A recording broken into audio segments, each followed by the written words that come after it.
Thank you, Acting President. I too have received many hundreds and hundreds of emails over the past weeks. I think I received around 200 on the weekend. It's been staggering, but I made sure I read them and I made sure I consulted with the community and on both sides of the debate. I'm here in this place originally because I thought a minority group wasn't treated fairly. And I think there's a minority group not being treated fairly now. I'd just like to read an email that I got, and there's bets in my office when I'm going to start bawling. Right, so I'm just going to read an email that I've received, thank you, Minister, which I'd like to share with you all. Hello, Mr. Barton. I'm writing to you about the birth certificate reform which is due to be discussed in the Legislative Council on the 27th and 29th of August.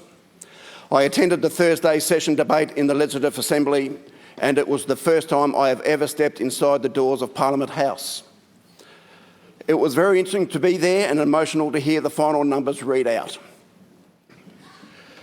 We have a 15-year-old daughter who's transgender. She transitioned about 18 months ago and the several years prior to her transition were very challenging for us as parents, for her as a child, and for our small family unit. Central to this difficulty was the paralysing fear she had that becoming her real self would be met by rejection from others. She knew she had supportive parents, but fear of rejection by extending family, family, friends, school and community was very real to her. I think overall we handled the situation quite well, and fast forward to the present, she has experienced much support, positivity and acceptance. Importantly for her, she can walk down the street and not be stared at. No one would visibly consider her to be transgender.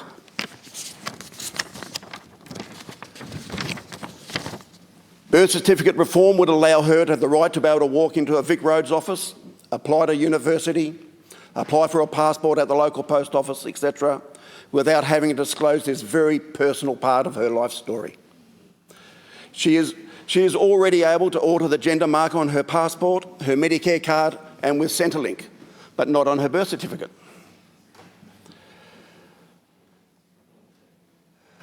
I understand the state and Commonwealth jurisdictions play a part in this inconsistency, but it is nonetheless a real inconsistency. Our society is becoming more aware of the rights and existence of transgender and gender diverse people, including children and young people.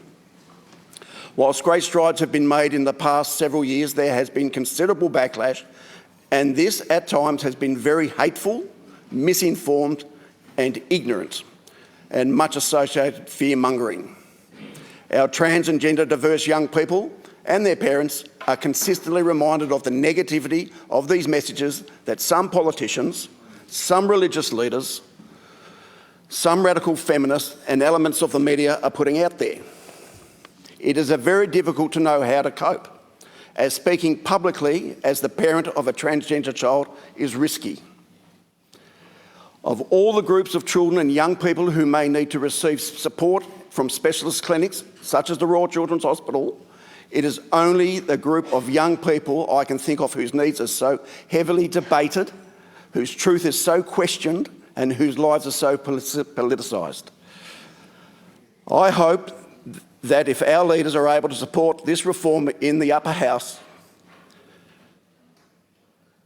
that this will send a clear message to the naysayers and also the trans and gender community that our trans community is supported and birth certificate reform is nothing to be feared. It will not open the floodgates for pedophiles, for violent perpetrators invading women's toilets, for stalking, for unfair sporting practices or impact in our prison systems. It will, however, give recognition, dignity, privacy to a small but ever-present trans and gender diverse brothers and sisters, caregivers, parents, mothers and fathers, and our children. I hope you're able to hold this story in your heart as this debate comes to the upper house on the 27th. I know it will be a very difficult time for me and others to be hearing this debate, but I am hopeful of a positive change. I plan to be in attendance at both sessions. Thank you in kind regards. Acting President, it is for those reasons and for the rights of that family and other families like them, I have to and I will support this bill.